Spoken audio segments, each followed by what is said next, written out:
Atención pasajeros con destino al país de la ficción. Próximo destino, columna de literatura a cargo de la profesora y licenciada Jorgelina Garrote. Un viaje con vos, de novela.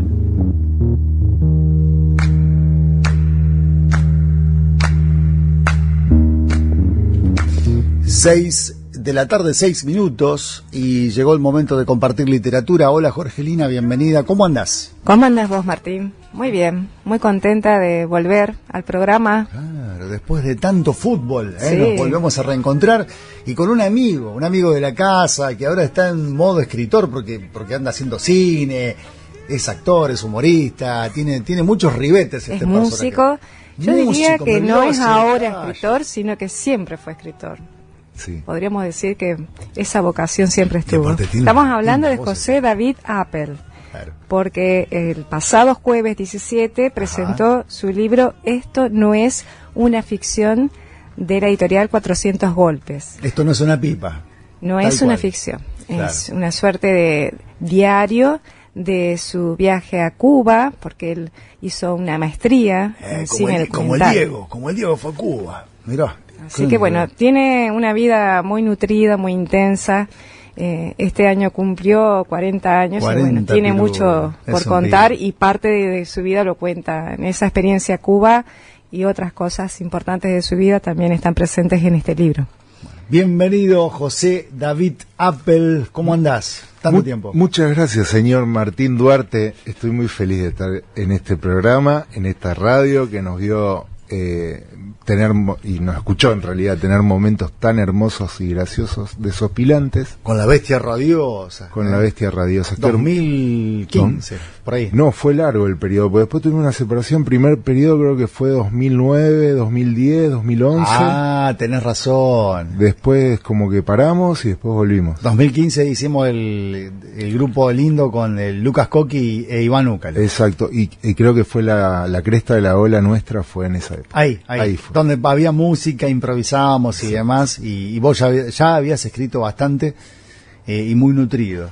Sí, bueno, el otro día cuando hablábamos con Jorgelina, Ajá. que yo en realidad empecé como a escribir cuando era muy chico, Ajá. pequeños cuentos en la escuela. Recuerdo inclusive haber escrito cuentos en lengua hebrea, Epa. porque yo tuve mi jardín, mi primaria y mi secundaria en la escuela Bialik, Ajá. y recuerdo muy vagamente algunos flashes de algún cuento referente a un robot que lo había escrito en lengua hebrea, y que bueno, había tenido el beneplácito de mi maestra en ese momento, y le había gustado.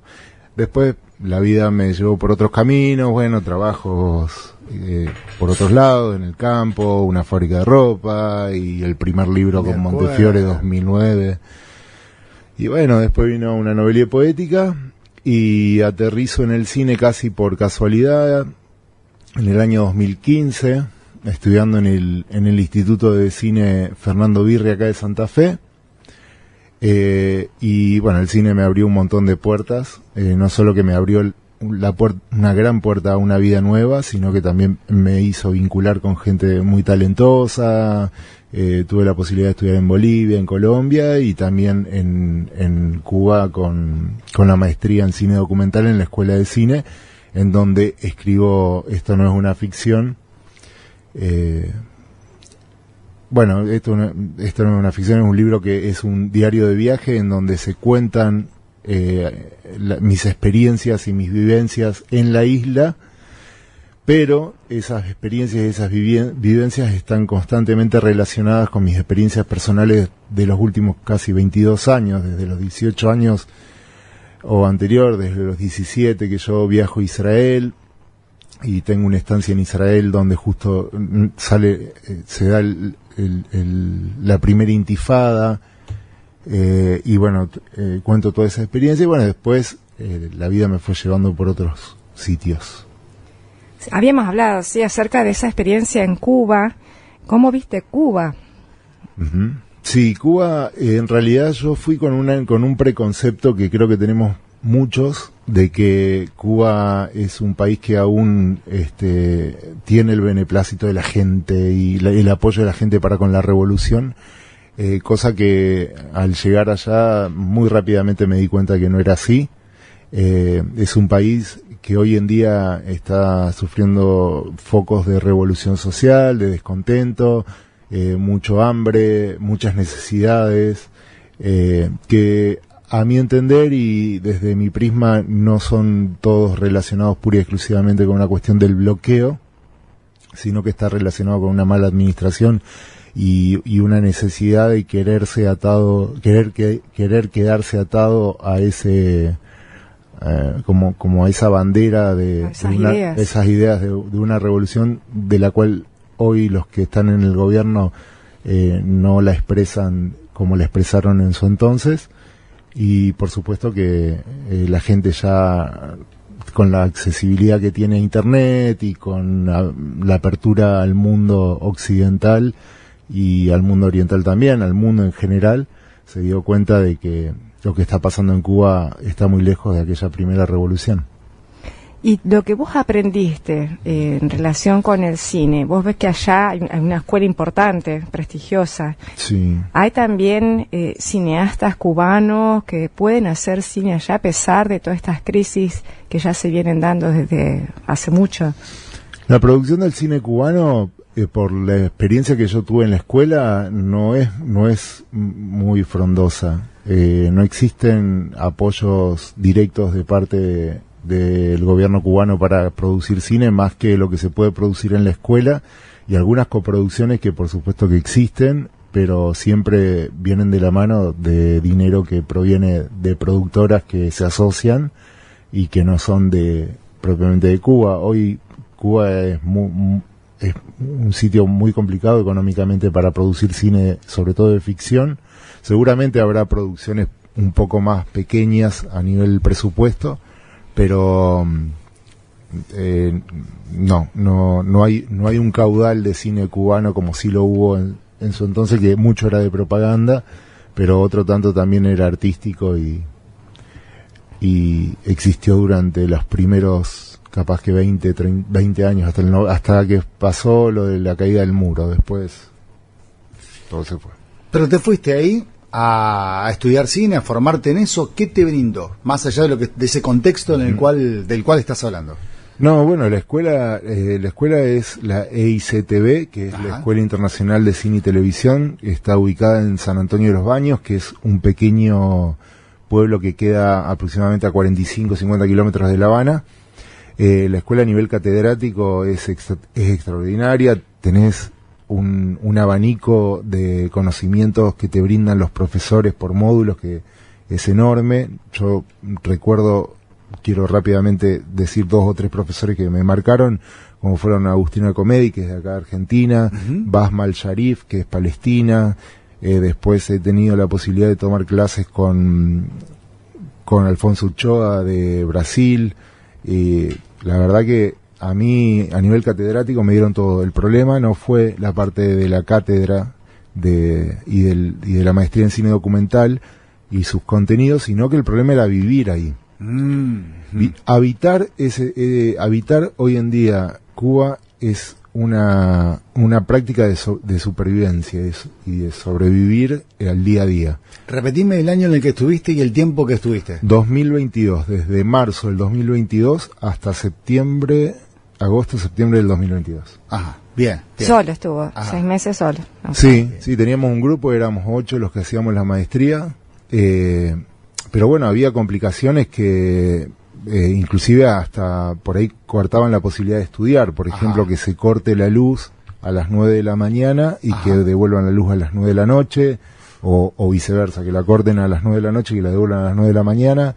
Las raciones de alimentos no alcanzaban siquiera para cubrir la dieta diaria, ni hablar después, bueno, de que la escuela está en un entorno muy rural, y entonces todos los bichos que puedas imaginarte están a las vueltas, y no es una cuestión de por ahí de ponerme en un plano de ser muy delicado con esas cosas, sino que es difícil estar 6 meses todos los días sin poder bañarte porque o cortan el agua o la luz, o porque no tenés las posibilidades de, no sé, de tomarte algo fresco porque toda la luz se cortó durante todo el día. No hay heladeras, claro, no poder dar clases. Eso era muy conflictivo, no poder dar clases, que por ahí nosotros estudiamos audiovisual, entonces aprendíamos a partir de películas que se pasaban, y bueno, se cortaba la luz y teníamos que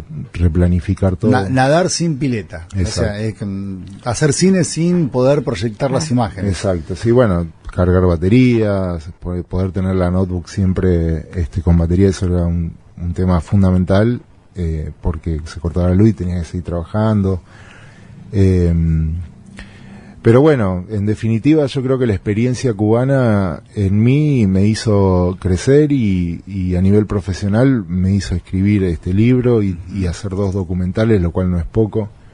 Y los conocimientos con los cuales yo me vine de la ICTV son súper jugosos, ¿viste? Al punto de que yo sé que no soy el mismo después de haber habitado en la ICTV durante esos 6 meses.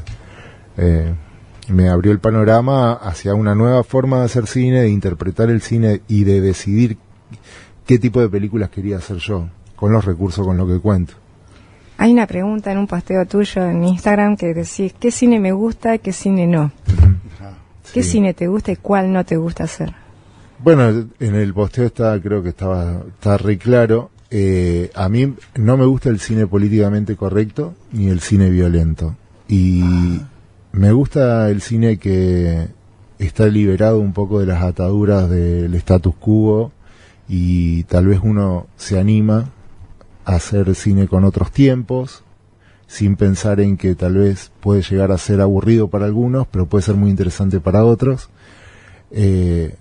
Salir a filmar sin importar si vamos a encontrar o no la vamos a encontrar a la historia, sino que tener la fe y la convicción de que si vamos por ese objetivo se va a dar, más allá de que después no se dé. Y creo que el cine que es necesario hoy es, particularmente acá en Argentina, es el cine que expresa una temperatura social de la cual hoy muchos estamos asombrados, otros estamos callados, otros estamos mirando para otro lado, y si el arte sirve para algo es para poder conmover y movilizar a las personas a fin de poder cambiar una realidad que nos está molestando. Uno de esos documentales que vos hiciste para la maestría es el que ganó el premio La Alegoría de la Cueva. No, La Alegoría de la Cueva ganó el gran premio en Mestia, en Georgia, que estuve allá y fue increíble la experiencia, estar en un país desconocido totalmente y encontrarme con gente muy cariñosa, muy cercana.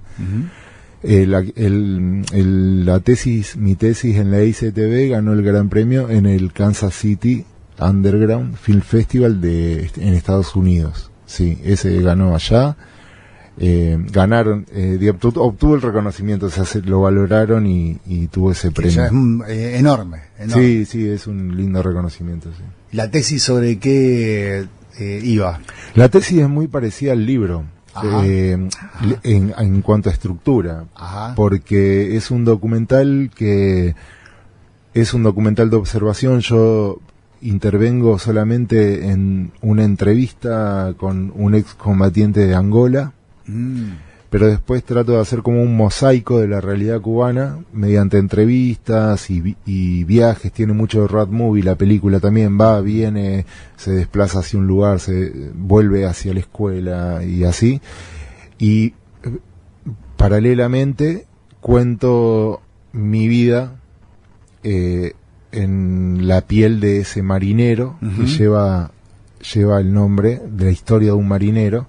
Yo me pongo en la piel de ese personaje ficticio, que es un marinero que va surcando los mares del Caribe a fin de volver a la isla o a fin de irse de la isla. Así arranca la película, arranca con una toma de un hombre que está en una barca de plástico, que fue algo muy inmanente, que ocurrió en el momento porque yo estaba en el malecón con una handicap muy precaria que tenía un gran zoom y veo un punto en la lejanía y me voy acercando con el zoom, y cuando llego al objetivo me doy cuenta de que era un hombre que estaba en un cuadrado de plástico con un morral esperando que la marea lo lleve hacia las costas de Florida seguramente. Entonces así arranca la película, el final vuelve a retomar ese inicio, pero termina de otra manera. Y la película trata un poco de eso, ¿no? De tratar de hacer como un mosaico de todo lo que pude yo vivenciar en Cuba, y que ese marinero sea yo. Esperando la marea que te lleve a una nueva costa. A un nuevo puerto, claro, exacto, sí, a un nuevo puerto. Y eso, por ejemplo, la idea general de la película y el toque final de decir tu vida es como la de un marinero, me lo dio Alfonso Uchoa, que fue el último profesor que yo tuve, que fue mi profesor de montaje. Me dice, pero yo veo que tu vida es como la vida de un marinero que va de puerto en puerto, papá. Y ahí terminó de cerrar la idea del documental. Este libro, ¿cuánto tiempo te llevó escribirlo? Yo sé que cuando te pones con algún objetivo le metes duro, son casi 400 páginas. Estuviste 450, sí. Ibas escribiendo mientras ibas viajando, mientras ibas pensando sí. la parte de lo que filmaste, sí. O de repente llegaste a Santa Fe y decantaste y escribiste. No, es más, está con fecha y desarrollo en dónde estoy en cada día donde escribo. Y arranqué a escribirlo, creo que lo empecé a escribir el 21 de marzo, por ahí, sí, que fue mi cumpleaños, 19, hoy 19 de marzo, sí. Y lo finalicé. 2 días después de haber llegado a la isla. Exacto. Sí. Y lo finalicé cuando terminó mi maestría, que fueron 5 meses y piquito después. Yo quería que nos cuente un poquito acerca de la alegoría de la cueva, porque está filmado en Tucumán, con una persona de Tucumán. Sí. Muy particular. Sí. No sé cómo la encontraste. A ver. ¿Qué pasa? La alegoría de la cueva es un documental que filmamos arrancamos a filmarlo en el año 2017. Ajá. Es la historia de Pedro Luca Mamani, que es un hombre que hoy tiene cerca de 87 años, 87, 88 años, que vive desde sus 30 y pico en una cueva. Y nosotros nos encontramos la historia a través de una noticia en The Guardian, un libro inglés, británico, y bueno, después de leerla lo llamé inmediatamente a mi amigo Walter y le dije, vamos a Tucumán, que acá no hay documental de este hombre, vamos a ver si lo podemos ubicar. Y al próximo, creo que fue un miércoles, que salió un tren de Rafaela, tomamos el tren en Rafaela y nos fuimos a Tucumán. En tren, ya eso es, claro, es una gran aventura. Es que no teníamos presupuesto. No teníamos presupuesto, teníamos un presupuesto muy limitado. Y a eso teníamos que contemplar parar en San Pedro, hacer una preproducción en el pueblo y saber cómo carajo llegábamos a la cueva, porque no lo sabíamos. Y una vez en San Pedro empezamos a averiguar hasta que dimos con una persona que nos dijo, yo los puedo llevar hasta el último punto donde los puedo dejar, cerca en el bajo de la montaña, y de ahí en más caminen y vean si lo encuentran a Pedro. Y salimos a las 6 de la mañana y llegamos ahí a la estancia y empezamos a caminar. Y eran las 3 de la tarde y seguíamos caminando en la montaña sin encontrar nadie. Y ya muy cansados, y Walter con muy buen tino y bastante efusivo me dijo que me vuelva yo y que él se iba a volver conmigo, porque él no quería seguir caminando. Lo dijo con otras palabras. La de tu hermana y la lo parió. Yo no sigo. ¿Qué carajo hacemos acá? Yo me vuelvo y yo le dije, bueno, después de insistir mucho le dije que bueno. Claro. Tuvo que insistir mucho. Después un par de piñas, empujones. Así estuvimos, sí. Muy cerquita. De las ñapis. Sí. Y volvimos, y cuando estábamos volviendo, Pedro subía en una cuesta. No, justo. Y las ilusiones de Walter de dormir cómodo esa noche se fumaron. Y fueron a la cueva. Y yo le dije a Pedro, le digo, Pedro, lo estamos buscando desde las 6 de la mañana, tome, acá tiene un regalo, le dimos un juego de cuchillo y tenedor para la carne. Y le dijimos, ¿nos acepta llevar a su casa? Y dice, bueno, venga, no estaba muy convencido, pero nos llevó. Y cuando llegamos nos encontramos que estábamos muy cerca. Siempre. Sí, la cueva está a 2.500 metros de altura. Ah. Estábamos, por decirte, a media hora de caminata. Pero no encontrábamos el sendero. Y llegamos a la cueva y ahí estuvimos 5 noches, el primer viaje. Y después repetimos ese viaje durante otras 4 temporadas más, o sea, primavera, verano, otoño, invierno, primavera. Y en cada viaje nos quedábamos 5 o 6 noches, depende cómo estábamos con el clima y con la filmación.